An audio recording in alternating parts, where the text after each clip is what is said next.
वैशाख मास महत्तम अध्याय 11। हरे कृष्णा, राधे राधे। वैशाख मास में स्नान, दान, तप, होम और उपवास करने से भयानक पापों का नाश होता है, मन की इच्छाएं पूरी होती है और उत्तम गति मिलती है। इसलिए इस पवित्र पावन वैशाख महीने का उपयोग करो और ज्यादा से ज्यादा नियमों का पालन करके पुण्य अर्जित करो। अब श्री गणेश जी महाराज और अपने गुरुदेव को याद करते हुए वैशाख मास महत्तम का अध्याय 11 सुनते हैं।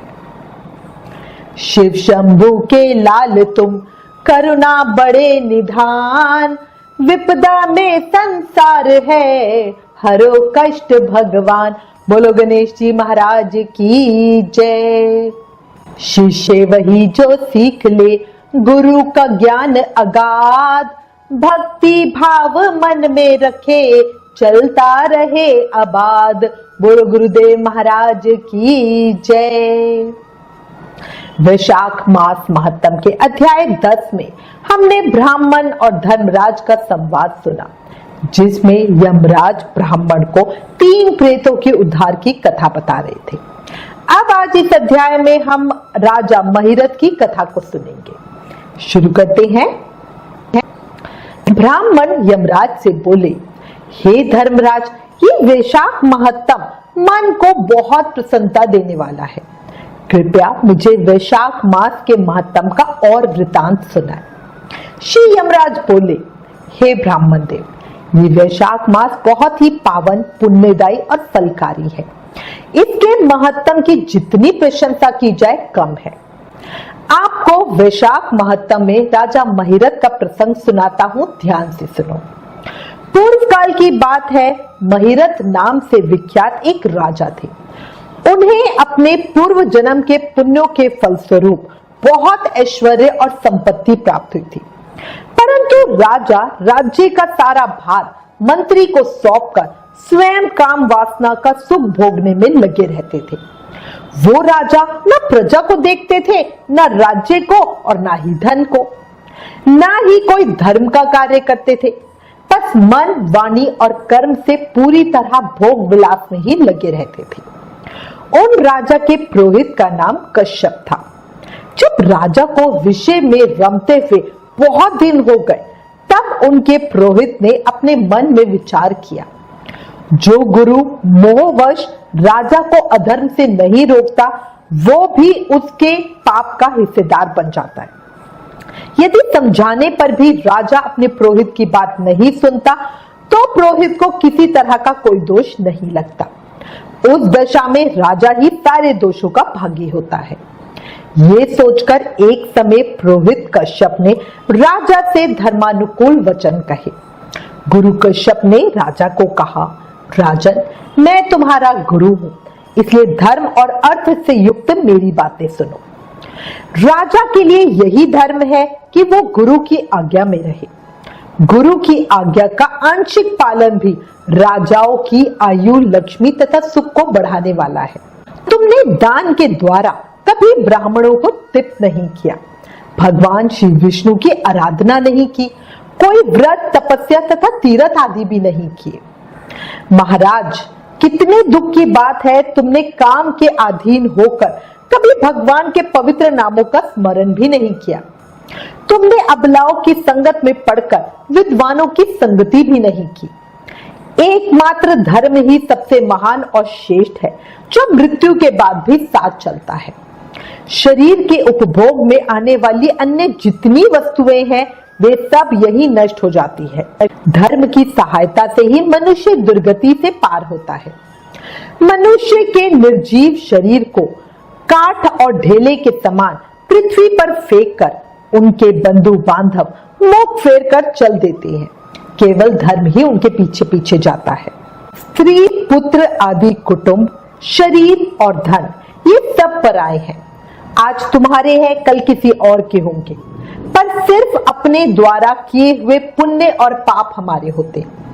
जब एक दिन सब कुछ छोड़ के तुम्हें विवशता पूर्वक जाना ही है, तो तुम अनर्थ में फंसकर अपने धर्म का पालन क्यों नहीं करते? मरने के बाद उस दुर्गम पथ पर अकेले कैसे जा सकोगे? यहाँ से प्रस्थान करने के बाद तुम्हारे पीछे कुछ भी नहीं आएगा, केवल पाप और पुण्य तुम्हारे जाते समय तुम्हारे पीछे पीछे जाएंगे। इसलिए तुम आलस छोड़कर वेदों तथा स्मृतियों में बताए हुए देश और कुल के अनुरूप हितकारक कर्मों का पालन करो। शास्त्रों में बताए हुए सदाचार का सेवन करो। धन और काम भी यदि धर्म से रहित हो तो उनका परित्याग करना चाहिए। व्यसन यानी बुरी आदतें और मृत्यु, इनमें व्यसन को ही कष्टदायक बताया गया है। व्यसन में पड़े हुए राजा की दुर्दशा होती है और जो व्यसन से दूर रहता है वो स्वर्गलोक में जाता है। पापों में फंस जाने पर वैभव और भोग स्थित नहीं रहते, वो शीघ्र ही नष्ट हो जाते हैं। यदि मनुष्य मोह में पड़ जाए तो स्वयं विचार करने में असमर्थ हो जाए तो उसे विद्वान सहृदयों के पास जाके प्रश्न करना चाहिए। वे पूछने पर यथोचित कर्तव्य का उपदेश देते हैं। कल्याण की इच्छा रखने वाले को हर उपाय से काम और क्रोध को वश में करना चाहिए, क्योंकि ये दोनों मनुष्य का कभी कल्याण नहीं होने देते। राजन, काम बड़ा बलवान है, वो शरीर के भीतर रहने वाला महान शत्रु है। अपने कल्याण की अभिलाषा रखने वाले पुरुषों को उसके अधीन नहीं होना चाहिए। अतः विधि पूर्वक पालन किया हुआ धर्म ही सबसे श्रेष्ठ है। इसलिए तुम धैर्य धारण करके धर्म का ही आचरण करो। याद रखो, ये श्वास बड़ी चंचल है, जीवन उसी के अधीन है। ऐसी स्थिति में भी कौन मनुष्य धर्म के आचरण में विलंब करेगा। राजन, जो वृद्धावस्था को प्राप्त हो चुका है उसका चित्त भी इन विषयों की ओर से नहीं हटता। ये कितने दुख की बात है। राजन, तुम्हारे लिए सर्वोत्तम हित की बात कहता हूं, क्योंकि मैं तुम्हारा पुरोहित हूं और तुम्हारे भले बुरे कर्मों का भागी भी हूं। मुनियों ने ब्रह्म हत्या, सुरापान, चोरी, गुरु पत्नी गमन आदि महापातक बताए हैं। उनमें से मनुष्यों द्वारा मन, वाणी और शरीर से किए हुए जो पाप है उन्हें वैशाख मास समाप्त कर देता है। जैसे सूर्य अंधकार का नाश करता है, उसी तरह वैशाख मास पाप रूपी महान अंधकार को सर्वथा नष्ट कर डालता है। इसलिए तुम विधि पूर्वक वैशाख व्रत का पालन करो। राजन, मनुष्य वैशाख मास की विधि के अनुष्ठान द्वारा होने वाले पुण्यों के प्रभाव से जन्म भर के किए हुए घोर पापों का परित्याग करके परम धाम को प्राप्त होता है। इसलिए महाराज, तुम भी इस वैशाख मास में प्रातः स्नान करके विधि पूर्वक भगवान मधुसूदन की पूजा करो। जिस प्रकार कूटने छाटने की क्रिया से चावल की भूसी छूट जाती है, मांजने से तांबे की कालख मिट जाती है, उसी तरह शुभ कर्मों का अनुष्ठान करने से मनुष्य के अंतकरण का मैल भी धुल जाता है। राजा ने अपने गुरुदेव की बात सुनने के बाद कहा, गुरुदेव, आपने मुझे धर्म की बात बताकर अपनी वाणी से अमृत पिलाया है। ये अमृत सिर्फ आप जैसे महागुरुजनों के श्रीमुख से ही मिलता है। आपके वचन इस संसार रूपी रोग और दुर्व्यसनों से मुक्त कराने वाली औषधि है। हे गुरुदेव, सत्पुरुषों का समागम मनुष्यों को हर्ष देने वाला, उनके पापों को दूर भगाने वाला तथा जरा मृत्यु का भय दूर करने वाली संजीवनी बूटी की तरह है। इस पृथ्वी पर जो जो मनोरथ दुर्लभ माने गए हैं वो सब साधु पुरुषों के संग से प्राप्त हो जाते हैं। जो पापों का अपहरण करने वाली सत्संग की गंगा में स्नान कर चुका है, उसे दान, तीर्थ, सेवन, तपस्या तथा यज्ञ करने की क्या आवश्यकता है। प्रभु, आज के पहले मेरे मन में जो जो भाव उठते थे वो सब केवल काम सुख के प्रति लोभ उत्पन्न करने वाले थे, पर आज आपके दर्शन से तथा वचन सुनने से उनमें विपरीत भाव आ गई है। मूर्ख मनुष्य एक जन्म के सुख के लिए हजारों जन्मों का सुख नष्ट करता है और विद्वान पुरुष एक जन्म से 1000 जन्म बना लेता है। कितने दुख की बात है कि मैंने अपने मन को सदा काम के सुख में ही फंसाए रखा और इसी कारण से कभी कुछ भी आत्म कल्याण का कार्य नहीं किया।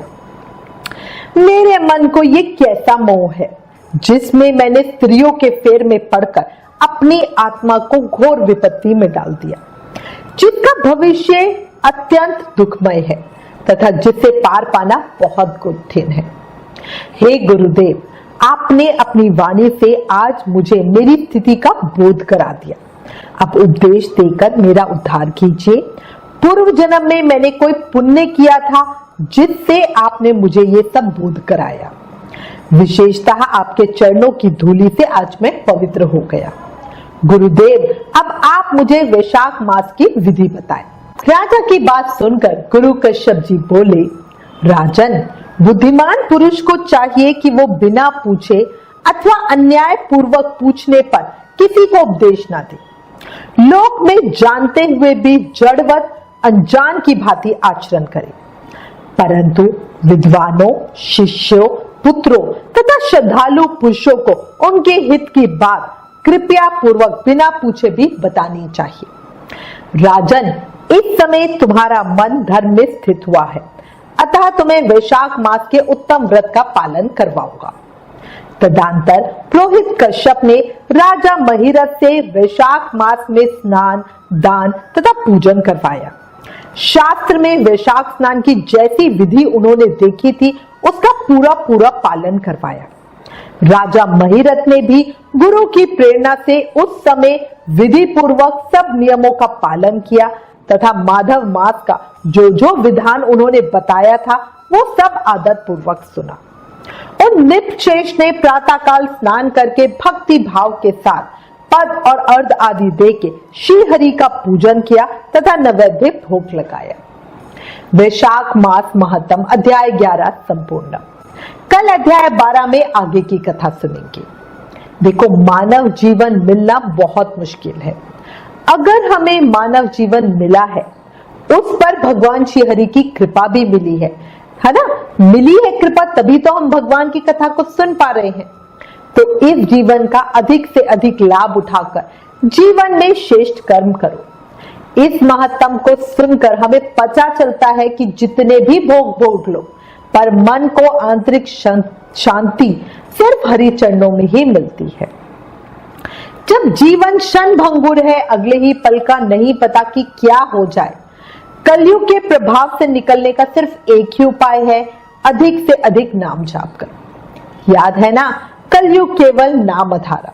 सिर्फ नाम जाप करके प्रेम, भक्ति, मुक्ति, शक्ति सब पाया जा सकता है। इसलिए हर समय, हर सांस के साथ, हर पल प्रेम से, मन से, भाव से जाप करते रहो और कहो, हरे कृष्ण कृष्ण कृष्ण हरे हरे, हरे Ram Ram Ram Hare Hare. Please in videos को ज्यादा से ज्यादा शेयर करके वैशाख मास के प्रभाव को सबको बताओ। अपने शास्त्रों का ज्यादा से ज्यादा प्रचार करो, ये भी एक सेवा है। Please like, share and subscribe. Thank you. Hare Krishna.